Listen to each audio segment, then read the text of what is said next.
Hello everyone, JSGC here again, and we're here for another Manchester City transfer update. This time we're going to be talking ins, outs and contract news with Manchester City. I asked for more news yesterday, and we've got plenty of it today. So we'll crack on with it quickly, but before we do, just make sure that if you are interested in enjoying the content, make sure you press the red button, subscribe, press the bell and put your push notifications on.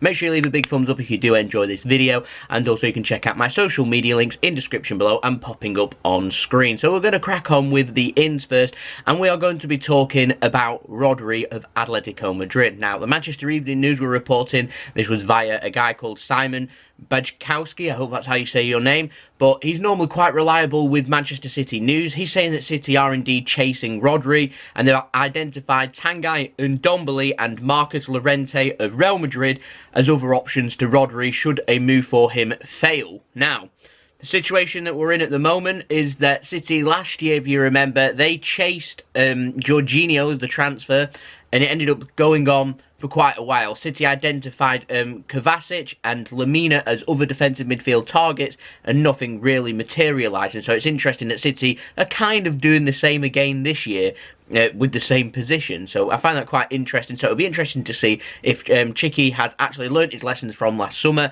to try and get deals done rather than trying to play the long hardball game that we do with transfers. We know what we need to do in this transfer, particularly with Rodri. It's a little bit more simple. Atletico Madrid have a release clause. City have to meet that release clause. Atletico Madrid won't negotiate below that release clause. And so if we want Rodri, we know what we need to do. And to me, it's as simple as that. We're either going to pay the money for him or we don't value him at that. And if we don't, move on. Say we're not going for him, so we can all move on and identify other targets like Ndombele, like Llorente. But that's the latest we've got with Rodri. Now we'll move on to Joao Felix. I saw someone in the comments yesterday saying you pronounce it like Ciao or something like that. I don't know. I was basing it on the pronunciation of Joao Martinez. Is that not how you say his name? I have no idea. I'm no expert in the Portuguese language. Anyway, we've got an update on Felix. So the Sun have been reporting that Manchester City have held first talks in London a couple of days ago with the Benfica president and also Felix's representatives. The Benfica president was there along with Jorge or George. I have no idea how.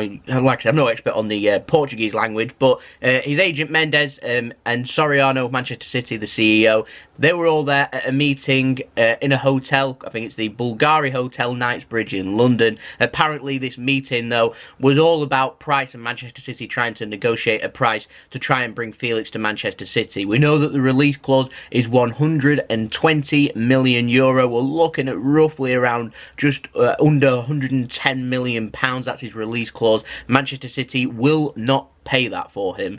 That's what's been said. City were trying to negotiate the price down. Benfica have told Man City they want Felix on a new contract with a new release clause, and catch this, new release clause will be 200 million euro. And so we're in a situation where the only way Felix will sign for Manchester City now is if he forces through the transfer. He's going to have to hand in a transfer request and tell Benfica and tell his agent, I want to go to Manchester City. I won't be signing that new deal with a 200 million euro release clause. Negotiate the price because I want to leave. And that's the only way now he'll join Manchester City. My concern is I don't think that he will do that. I think he'll sign a new deal. He seems relatively settled and happy at Benfica, which is fair enough, which means that that deal will more than likely not be happening. But the transfer window in the summer is long.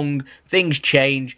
You never know. Now, more sources in Portugal, they've been speaking about Manchester City and Manchester United target Bruno Fernandes. And it's coming more and more apparent to me that Manchester United do want Bruno Fernandes and they're closing in on him, not Manchester City. We're talking apparently roughly 71 million euros, so we're looking at around 65 million pounds. Again, I don't see Man City paying that for a midfielder that we, in my opinion, don't necessarily need that much. It's not high up on the transfer list of positions that City need. And so it seems that United are chasing him and taking it more seriously than what City are. City's name seems that it's there just to try and up the price for Bruno Fernandes. But you never know. City could swoop in quickly, blow the market out of proportion and snatch Bruno Fernandes from under Manchester United. I doubt it, but they could. You never know. Now we've got a Harry Maguire update. It's a very negative transfer update for Inns this. Now Leicester want £90 million according to the Metro, and that in retaliation, has put City and United, who United like chasing all of Man City's targets, by the way. They're not very good in the transfer market. They just keep an eye on who City are going for and then go for them because they think, oh, City are doing very well. We'll just go for the players that they want rather than coming up with their own strategy, which is kind of why they're not very good on the pitch at this moment in time. Just look at Alexis Sanchez, for example. Now, anyway, City and United, they're put off by £90 million. They're not doing that. Jesus wept. £90 million. How is he valued at £90 million? Anyway, apparently City are looking at alternatives. I'd love to know your thoughts in the comments below. Who do you think City should target? I know exactly what you're all going to say. You're all going to go, De Ligt. We want De Ligt. Yeah, well, I have an update on that too. Apparently City aren't going for him. It's a no-go. 2 issues. Wage demands the first one. We're looking at around £300,000 per week. City haven't got, I don't think, any player that's on £300,000 per week. So he'd come in, a relatively young guy, 19 years old, who's on more than what all of the Manchester City players are. It'll upset the apple cart. The senior players at City will want to be on that and more. Because of that, City won't pursue De Ligt. The other issue is his agent. City don't like dealing with his agent. That, to me, is a no-go. And so, we can forget De Ligt. It's basically not happening. He's got a poisonous agent. We need other targets. Maguire's costing loads. We do need a centre-back. Who are we going to target? There aren't many players out there that's available at centre-back that's of quality that City will be looking for. So, I'd love to know your thoughts on who you think City should target in the comments below for that centre-back position that isn't Maguire or De Ligt. Now, we'll move on to the outs because we've got some interesting news here. We'll start off with Nicolas Otamendi.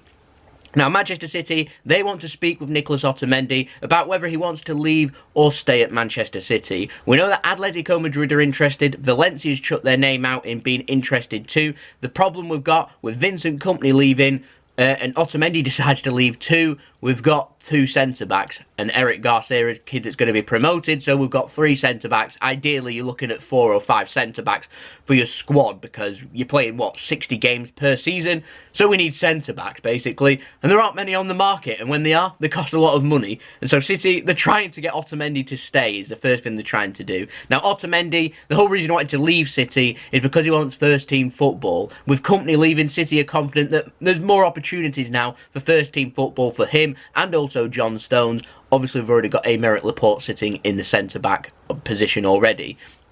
We've got Fernandinho, who can sign a defensive midfielder that can play at centre-back. Now, this is a situation that we're in, though. If we end up, Otamendi does want to leave, and, you know, we've then got a position where we want to sign 1 centre-back. We're going to be quite short, and, I mean, we're looking at around 20, 25, at a push maximum £30 million. We're not going to be signing centre-backs for that price, not for the quality that City are looking for. And so I think City should be doing all that they can to try and get Otamendi to stay. I mean, I think Otamendi's a very good defender, a good rotation option for Manchester City. He's good, nice and physical, dominant in the air. And certainly if City wanted to change formation, go 3 at the back, certainly if Mendy is fit and he can prove his fitness and stay fit for any length of time. We have seen City play with 3 at the back, so it could be an option where we end up exploiting that, and Otamendi would be perfect sitting in a defensive 3, in my opinion. So they need to try and do all they can to get him to stay, and that at the moment is what's trying to happen. Apparently City are confident that they can get him to stay. We'll wait and see. Now, this next story is incredibly stupid. Now, Ojogo over in Portugal, a media outlet, they said that Ilkay Mangala, he was in Lisbon, personal terms agreed. Remember that, personal terms agreed. He's having a medical. And this was in addition to yesterday's news I brought you with Mangala, by saying that he was having tests done, medicals done, testing his physique, testing his medical records, seeing how fit he is, and whether it's worthwhile him signing for FC Porto or not. Because the situation was, he got injured last year when he went out on loan to Everton, quite a serious injury, and he's not really played that many games, that's for sure. I mean, we must be looking at maybe 2 at most, and they will be for the youth team and the EDS team. So yeah, pretty much he needs to prove his fitness basically to FC Porto. But Porto, if they were happy with it, were happy to go with a transfer. Mangala were too, City were too. positive, and that was good. However, this morning, Ojogo, the same source that said that personal terms were agreed, was saying that the deal's off, the deal's done, it's not happening, because they can't agree wage. Now, wage is part of your personal terms. How can they be reporting that personal terms were agreed yesterday, and then today, saying that wage is now an issue and it's not happening? You know what it's called? Lies. And it's frustrating and it's annoying, and that's basically what the summer transfer window's on. Everything's just built on lies, and Italy and Portugal, no offence, are the two worst for it. And it's so frustrating because it just leads you down roads that have got dead ends, basically. And it's extremely frustrating. We put Mangala on a one-year deal. We were confident of getting some money for him. City might be confident, but I am a lot less confident. I'm not too sure that Mangala will leave permanently this summer. We put him on a one-year deal just a few months ago, and his deal was up this summer. And so Mangala could have been free to go wherever he wants, and it's not really a problem for Man City anymore. And I don't understand why that's happening, unless he's a Vincent Kompany replacement. I'm joking. Right, next up, a little bit more positive news. It's been reported that David Silva is going to reject a move to Japan. He wants to stay at Manchester City. There's no word yet of this offer from Qatar either, but it is strongly expected that at least for the next season, David Silva will be staying at Manchester City. Of course, his contract is up at the end of next summer, and so it'll be interesting to see if City try and get him on a new deal or whether he does want to leave. But at least I'd expect for the next year, David Silva stays at Manchester City. Now, last but not least in the news, we've got some contract news, and it's in terms of Ilkay Gundogan. Now, it's good news this, because Manchester City won't be selling Ilkay Gundogan at all this summer. Manchester City are confident that they can put him on a brand new contract and extend his stay. That'd be absolutely fantastic. But it's been reported that even if he doesn't sign a new deal, City won't be selling him this summer, which would make sense, basically. It is a risky strategy to go along, because if he doesn't sign that new deal, we are running the risk that he will leave next summer, like David Silva, for free. And we could gain quite a bit of money for Ilkay Gundogan. There is interest out there from quite a few European clubs. Inter Milan, I think, are one of them. I think there's interest from Germany there too. That we could get a bidding war involved and we could get quite a bit of money. But it seems that City want him to stay, and literally, all I want is for him to sign a new deal. That would be absolutely fantastic. We'll keep an eye on the contract negotiations with Ilkay Gundogan, of course with Leroy Sané too. And like I said yesterday, we're expecting Zinchenko to be put on a new deal too, who has earned it. So there we go. That has been the video. I hope you enjoyed this video. If you did enjoy this video, make sure you leave a big thumbs up. Let me know your thoughts in the comments below. Make sure you press the red button and subscribe to stay up to date and in the loop with all things Manchester City transfer news updates. Don't forget, these are daily Man City transfer updates, so if you're interested, make sure you subscribe, press the bell, and you'll be notified immediately when I have uploaded, so you can stay in the loop ASAP with all things Man City transfer news. We're aiming for 4,000 subscribers. Any help towards that would be much appreciated, and you do subscribe. You can go check out my social media links in description below and popping up on screen too if you want to go and follow me on there. Twitter, most important here, because I'll keep you up to date very quickly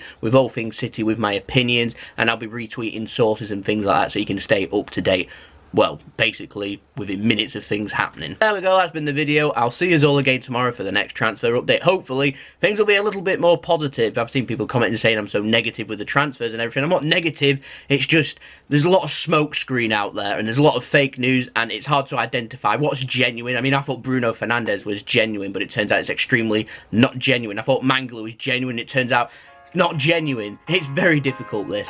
Anyway, I'll see you tomorrow, hopefully with more positive news. So it's been JSGC. I hope you all have a wonderful rest of your day. Peace. Ciao for now.